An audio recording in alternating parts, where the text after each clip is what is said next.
Good morning, everyone, and thank you for doing this little discussion here. But with me, we've got Arun Nanda from Mahindra's group, and then Rajive Kaul from Nicco group.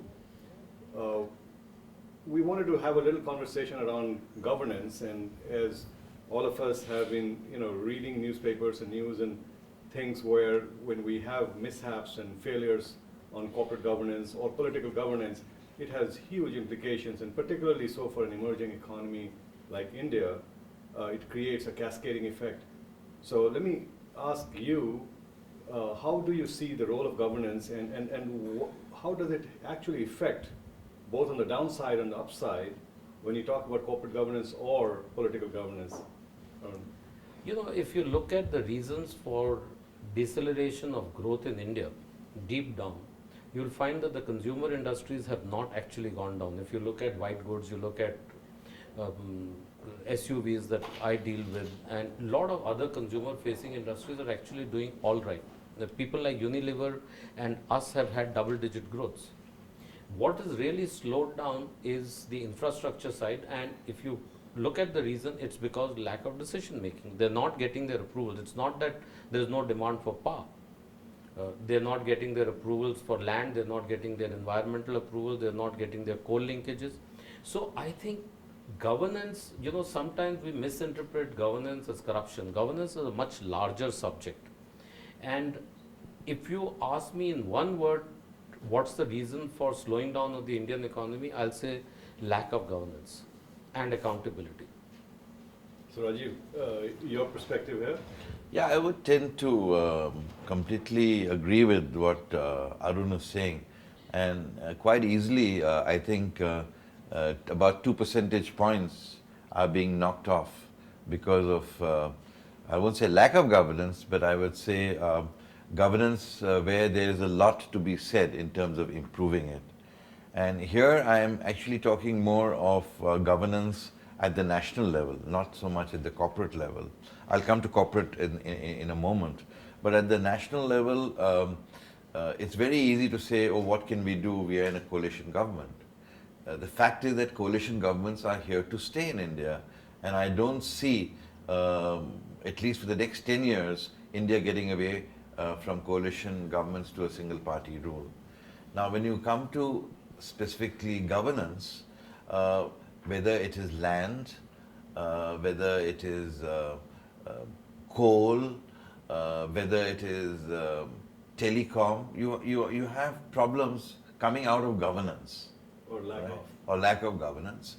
And of course, using the word corruption is a rather strong word, but we've had instances across all political parties, and I'm not singling out anyone, where the party is in big trouble because of corruption.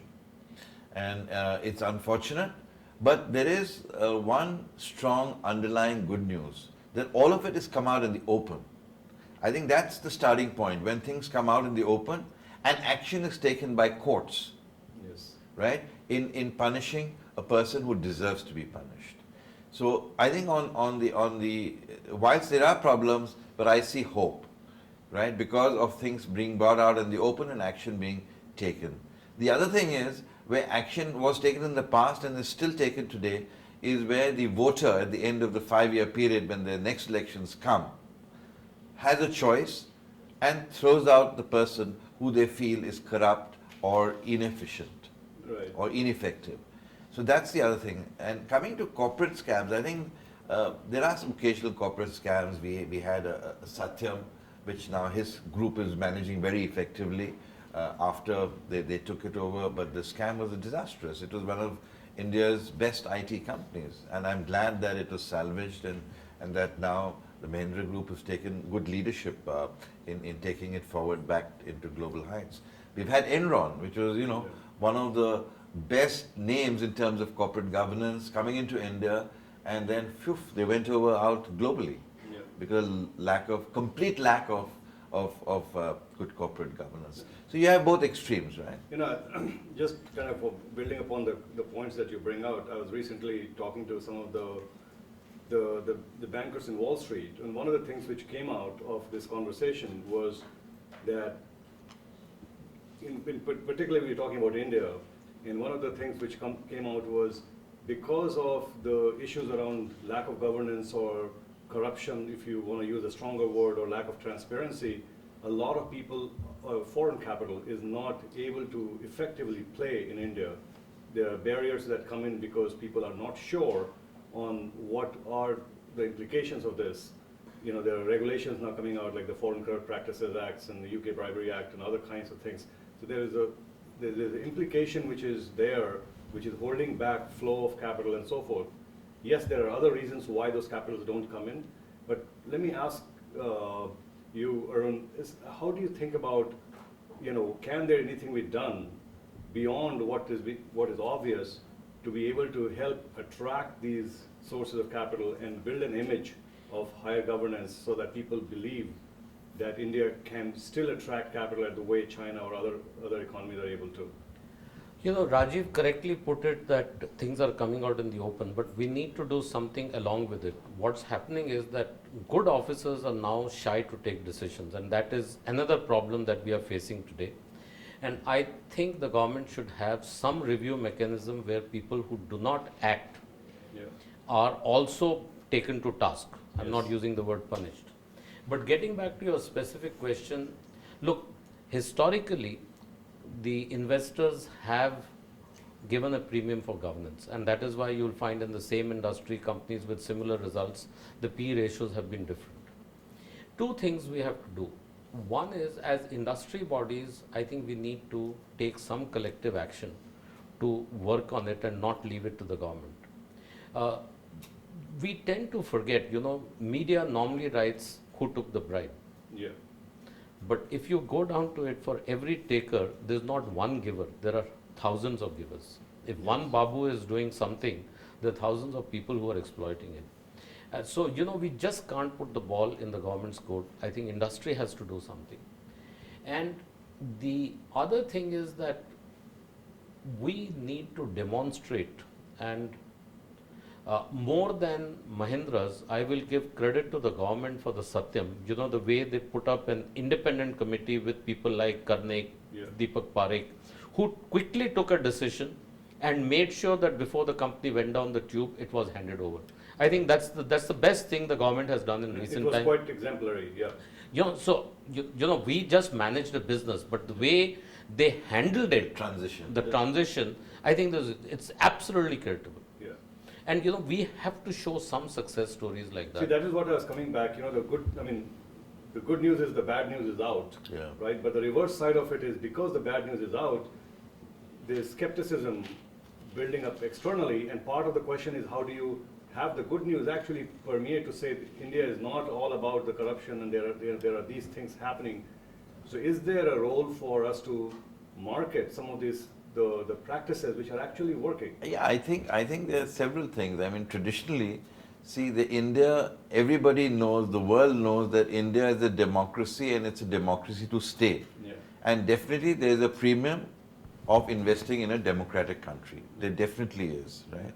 And you talk to people of investments between India and China, although China gets much more, but what is the level of transparency there? Yes. Right? In India, you have the transparency, okay? You may have bad governance, you may have cases of corruption which come out in the open, but in China, nothing comes out in the open. Yeah. And there is no transparency, really. Yeah. The next is the rule of law. We have a very good judicial system. Occasionally, we may say that it's a little slow, but it is an honest, efficient system. And you do get justice in the end, right? So, I mean, these two aspects really, I think, are very apt and very, what should I say, very conducive to getting long-term growth. Yeah, and plus, India is a huge market. I mean, look, anybody who wants to be there and wants to trade or do business in the world, it's a huge market, and particularly for consumer companies, even today, in a depressed market, I mean, the companies are getting double-digit growth. Yeah. Why? Because there is a demand. People are there. And even when you talk of the overall growth story, growth comes ultimately financed out of savings. And India has one of the highest saving rates in the world. It's something like 35, 36%. Right? And capital formation is a couple of notches more than that. Yeah, yeah. So, I mean, people will come to India, right?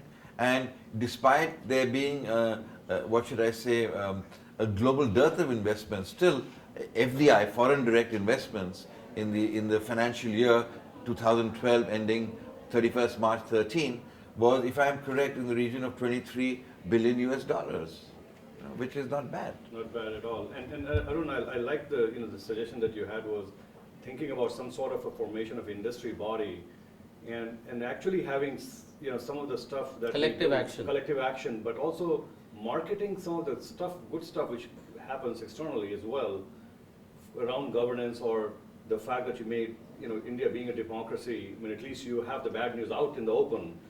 In other parts of the world, the news is all blocked and controlled. So perhaps the associations that can get formed to actually get the news out effectively externally, can raise the level of kind of investments. And I know we've reached to 20 to 30 billion dollars of FDI, but the potential is far, far greater than where it could be. So would you kind of concur with that? I have to share an anecdote with you that I was on a flight from New York to London, and this chairman of a bank asked me, he said, I sit with an Indian businessman, he always tells me negative story, and the Chinese businessman always tells me positive story about China. And there's a lesson to be learned from there.